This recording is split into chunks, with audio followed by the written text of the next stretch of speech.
I'm a registered nurse and I'm a certified diabetes educator. And we have outpatient program. So does anybody have any questions of Dr. Shire and Dr. My husband and I, we have a gigantic garden and we sell our produce in the summer. And we grow tomatoes, cucumbers, potatoes, and sweet corn. And I just want to know your thoughts on sweet corn, white-colored sweet corn. That's pretty rare. We're on Smelting Works Road in Swansea, and we grew over 1,500 ears of corn, and we sell it. But I just want to know the thoughts on sweet corn, Yukon potatoes. I know the cucumbers are good, and we like those, but we were just curious about the sugar content in homegrown sweet corn. You guys want to share something? That's something, it can be counted in the diet. It's something that's... It's extremely high. I was raised on this farm, and still involved in that, and unfortunately we raise a lot of hogs too, but in my lifestyle, the 3 or 4 big things that we ate, and it seems like everybody's living in their 80s and 90s, and one of them that concerns me is we ate and grew, like this year we grew over 3,000 pounds of tomatoes and 3,000 ears of corn. But tomatoes, sweet corn, and potatoes were a big part of the diet. And from what I'm seeing up there, white potatoes aren't as bad as what now I'm thinking. True. Because you talk about this, and then I'm a financial planner, so I know about this. There's so much stuff out there that's thrown out that it's just not true anymore. Right. But we won't go down that road. So, Sweet corn, is sweet corn loaded with sugar? I've had people say, if you're diabetic or close to it, you should never eat it. It's horrible for you, but it's a plant-based. So like Dr. Shaw was saying, variety is really important. And so yes, sweet corn does have carbohydrate. About a half a ear of corn would count as one carb choice. And then you can, he also talked about glycemic load. So when you eat more than that at one setting, then you're increasing that glycemic load, and that's what's harmful. So you can get that variety. It's probably not a good choice to have corn and potatoes and bread all at the same meal. But sweet corn's a seasonal thing, so maybe you have it a few times in the summer. What a good thing when you mentioned the percentages, because we're all so overloaded with numbers, and that's what drives people crazy, I think. And they say, it's mind-boggling, I can't take it anymore, so I just don't do anything. When someone says only have 20% a month of eggs, for example, what a good rule of thumb say would be either say, how many meals in a month are there? 3 times, that's about 90 meals a month, give or take. If a person said, well, I'm only going to have eggs at 10 breakfasts or something like that, would that be a good rule of thumb, keeping track versus saying I'm eating only 20% of this?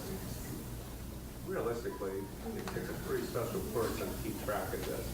You see where I'm going with it, saying, so if somebody wants to have some meat, say, well, if you just have it for 8 meals a month, you're going to be okay. Would that be a good rule of thumb to kind of follow with some of these rules? If you understand what I'm asking? Yeah, I mean, the as far as the comment on 80% or 100%, that's just really the sense of that 80% of time or whatever, however you want to transform that into your practical terms, whatever is practical for you.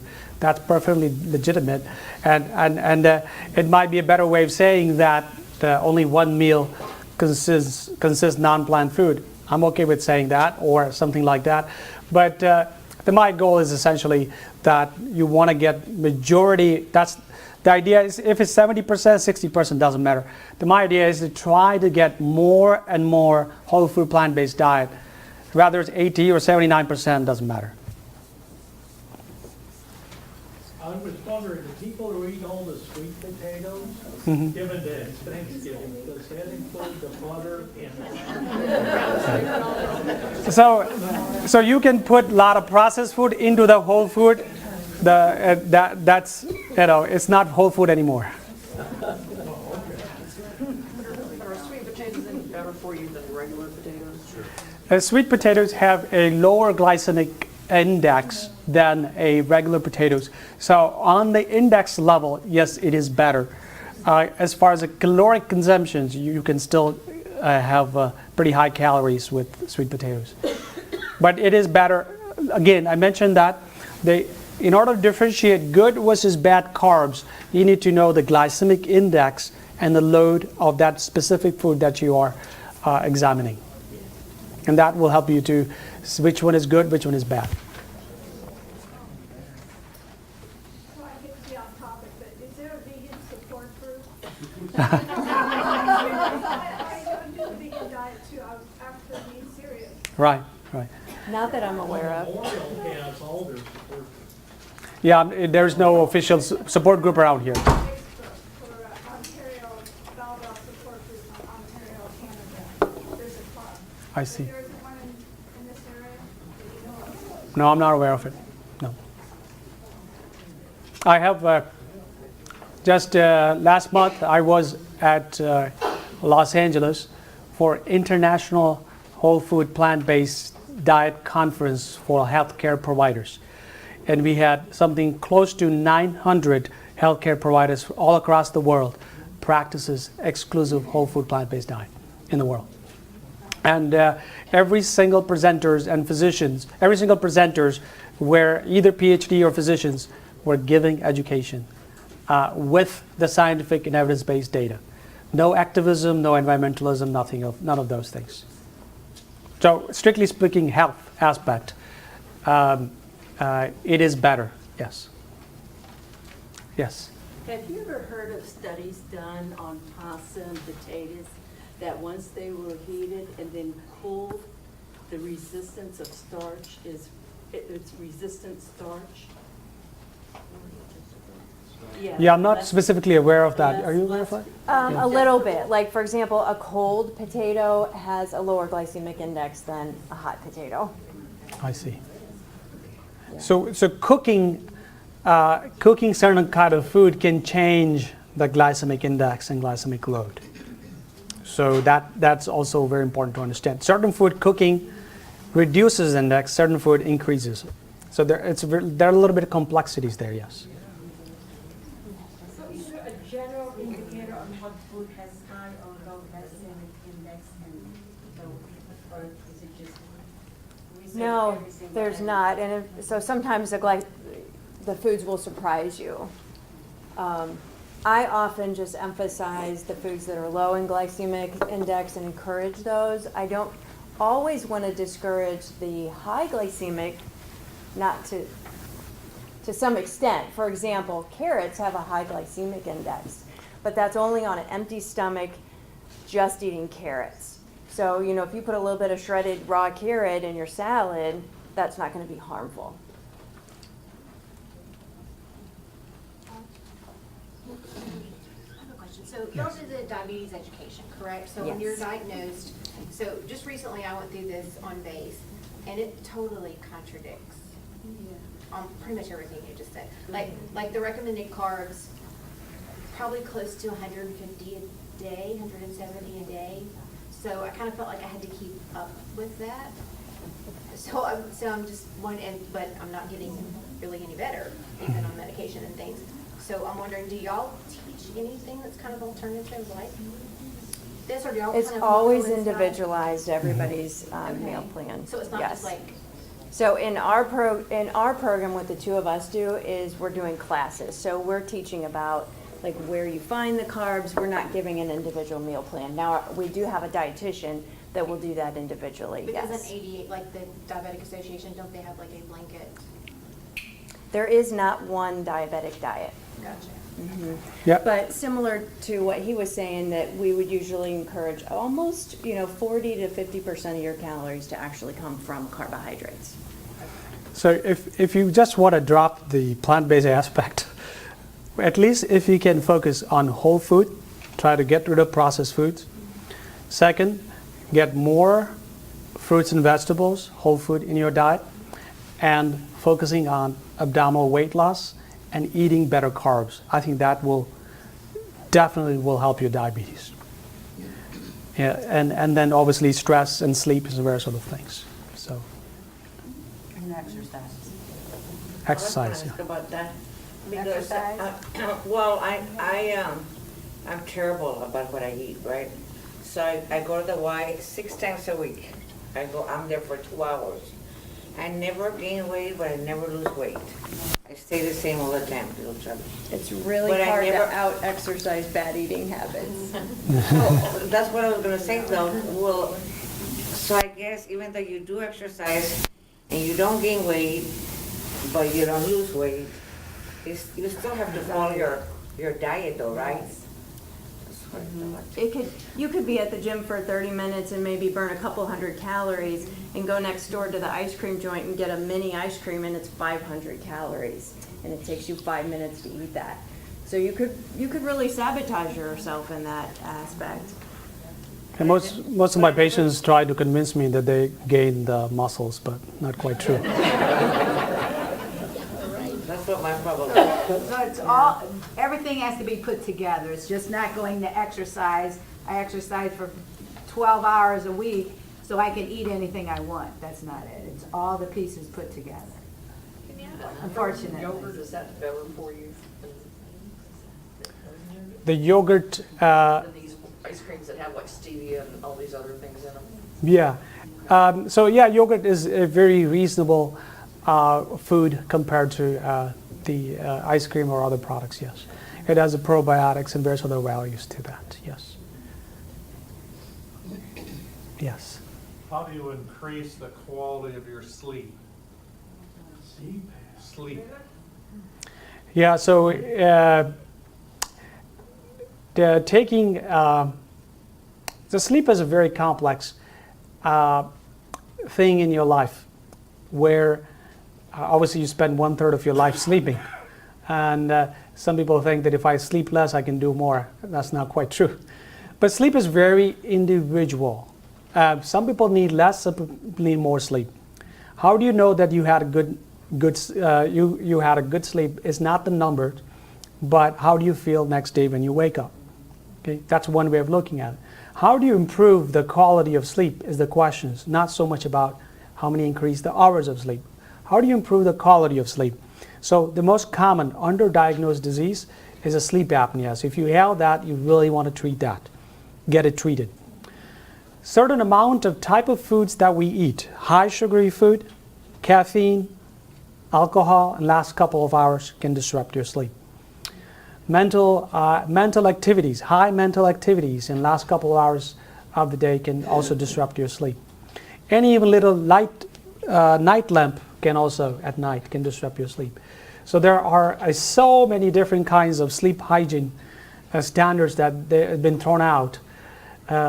You know, it's very hard to improve sleep, and so a diet could be a one aspect of to improve your sleep. One of the dietary content that I've recently read had some good evidence of, as kiwi fruit has shown a good increase the serotonin level and improve the sleep a couple hours before you go to sleep. Melatonin is another aspect of it. There are some good studies on yoga nidra or yoga sleep, has also shown improving the sleep disorders. So there are enormous amount of things you can do, but it's individualized. What you're doing in your bedroom, besides like watching TV, reading books, and all that stuff, it makes a huge impact on how good you're going to sleep. Having even a very complicated thoughts in the last 1 hour can also disrupt your sleep. So there are just so many things, yeah.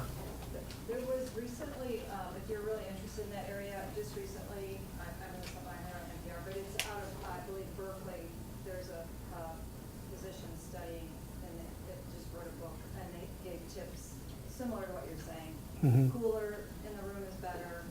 But and then those three, I think I reported it to you, those three individuals, is it the Nobel Peace Prize for the circadian rhythms? I see. So the importance of sleep and hormones that are released and everything, that was all kind of the importance of following, just like nature, there's times to sleep and times, and that can impact people that have jobs, pilots, nurses that work shift work, that can influence their health because they're not following rhythm. But it's really popular right now in terms of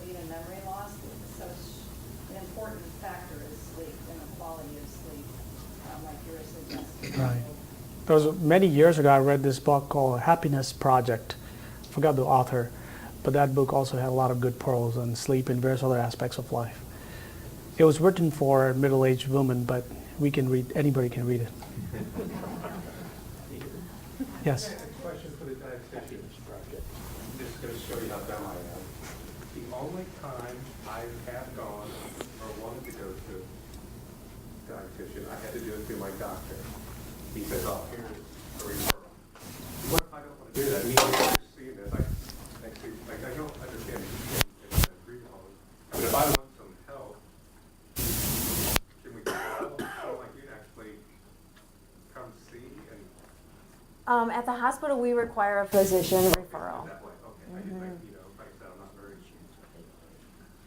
So you have to, you have to, are there, and this will be the last thing, on a website, I know diabetes is very good, but for strictly general dietitian stuff, is there a website that you really highly recommend? Not so much just for being diabetic, but Oh, just a general one. Well, I mean, there's well, it used to be called the American Dietetic Association. It's the Academy of Nutrition and Dietetics, and their website is eatright.org. What is it again? Eatright.org. Off the top of my head, I'm not, yeah. I'm more in tune to the diabetes websites. very, very good. And to follow up on this question, I was at the hospital. I just had this conversation regarding outpatient dietitian consults, because I just met with that Hauser. And your coworker, Pam. So people can just pay out of pocket for, to see an outpatient dietitian. But I believe she told me it was like, it was fairly expensive if you don't go through your doctor, then insurance isn't paying for it, I guess. So, but it was, I don't know, I want to say $188. It's $188 an hour. For the first hour, and then it was so much for every 15 minutes. Like if you came back and had a 15-minute consult, it was another 50, or I'm not sure. So if you're willing to pay that, those options are available through the hospital. They do have outpatient dietitian services, and any hospital can probably have that, but I'm just trying to follow up on if somebody really wanted to pursue that, it is available. Ideally, if patient calls, they need diabetic educators. They really don't need to see a physician. We can fill out the form and refer that. So yeah, there should not be any obstacle to see diabetic educators, because they are in a practical world, they are going to spend more time than physicians. So there should not be any obstacles. At least we try not to do in our system. Right, we facilitate that physician referral fairly easily. It's not a problem. It also helps to keep us all on the same page, so that we're working as a team and not confusing you. Right. Again, if you get informations are conflicting and from different resources, the bottom line is what works for you. It's more important than what people are telling you. So if it works for you, even though somebody's telling you conflicting information, you're not going to buy it. So at the end of the day, is it working? Whatever you're doing, is it working for you? And if it's not working for you, then you look for a different resource and try to work on that. So there are a lot of conflicting information. Even I wouldn't say even I always get confused about what is right, what is wrong in medicine. So it's not an easy game.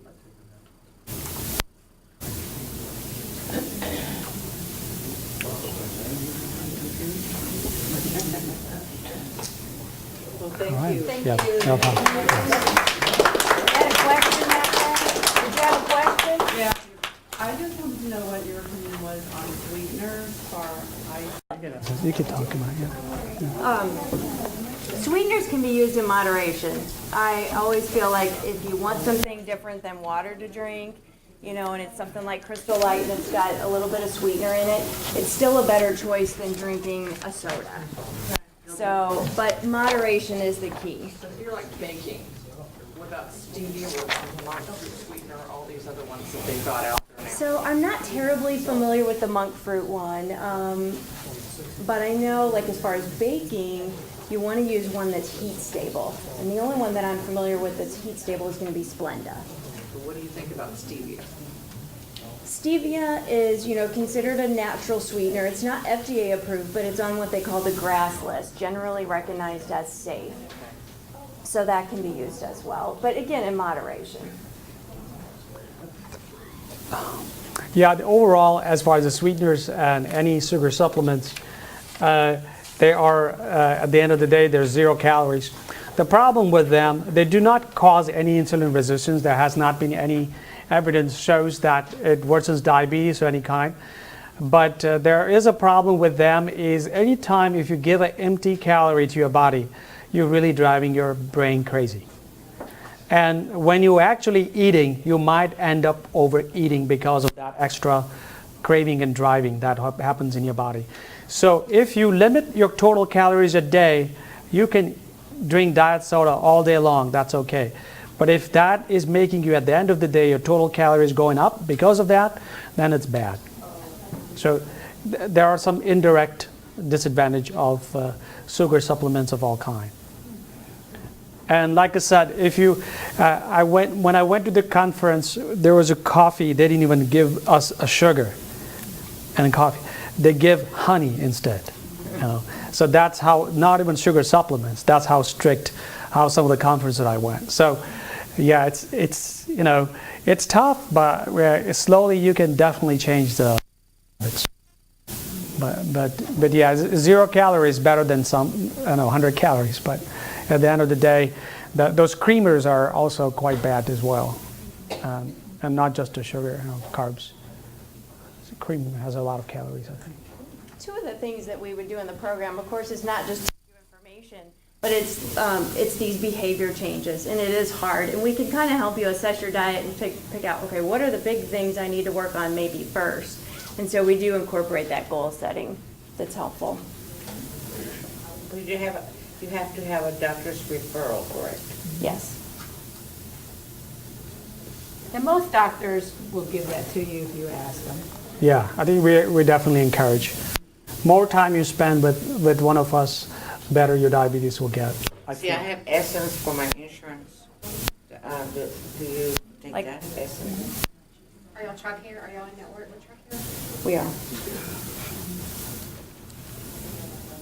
It seems like it would be most effective if your spouse would be with you when you listen to that. We encourage Because that. you only get half. So, We encourage that extra set of ears to be there. So whole food and whole family. And we encourage your spouse or significant other to come to the session what you have with us or with the dietitian and also to class. So that they understand what you're being told, that it's just not something you're coming home saying, I need to cook differently, or we need to eat differently, or I need to start exercising. Yeah. So everybody's on the same page. We have flyers in the back. We have a sample of our maps that we use for classes in the back, and there's also a lot of other handouts. If any of you want those There's back. business cards Right. as well. So, a diabetic doctor? No, I'm a family physician, weight loss doctor. I'm not an endocrinologist. Okay. But we take care of diabetes all the time. And where are you located? Here? Yeah, the building on this park, just a couple, just right